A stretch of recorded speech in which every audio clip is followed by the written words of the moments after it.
What do you think about the situation what we have now in our country? We have actually a counter-revolution going on.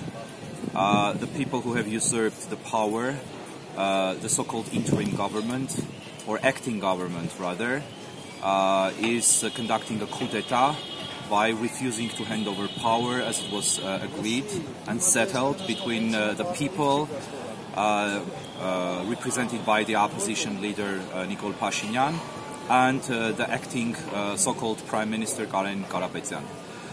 They have received most probably huge financial backing from Russian oligarch of Armenian descent, Samuel Karapetyan, and there are rumors that the second president of Armenia, Robert Kochyan, is behind the current acting government as well, in the shadows, and they have huge money, so they have invested all their power to try to preserve, in a very last attempt, the remnants of Sir Sarkisyan's regime and their financial interests in Armenia. And it's a shame that Samuel Karapetyan has allowed himself to get dirtied in this way and has gone against his own people.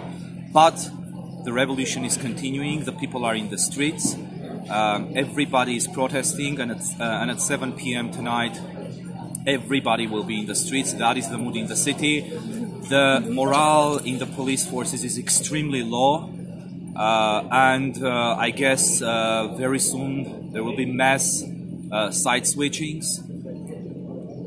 Situation is very unpredictable, but one thing is very much predictable, that this illegal government is going to fall very soon, that this deal-breaking government will not be able to sustain its power, and that the people will finally be in control, and I believe it's a matter of hours, not even probably a day. So what do you think, who will be the next Prime Minister of Armenia, so like in this situation? I think inevitably it should be Nikol Pashinyan, and I'll tell you why.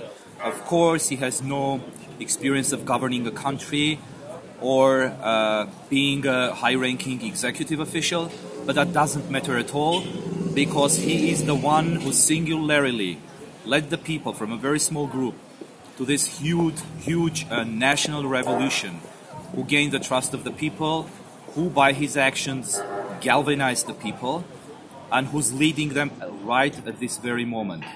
And he should take responsibility to get in charge of the country, to drive the country forward and try to solve this crisis.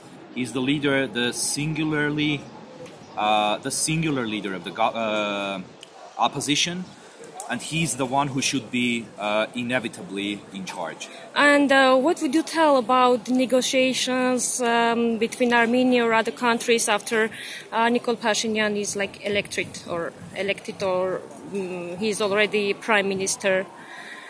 I guess you're asking about relations of Armenia yes. with other countries. Of course, it's going to be a more democratic country. It's going to finally have, most probably and very hopefully, Armenia is going to be having free and fair elections, which Armenia has never had, unfortunately, never ever since independence, because the power was hijacked by corrupt people with their roots in the Soviet Union.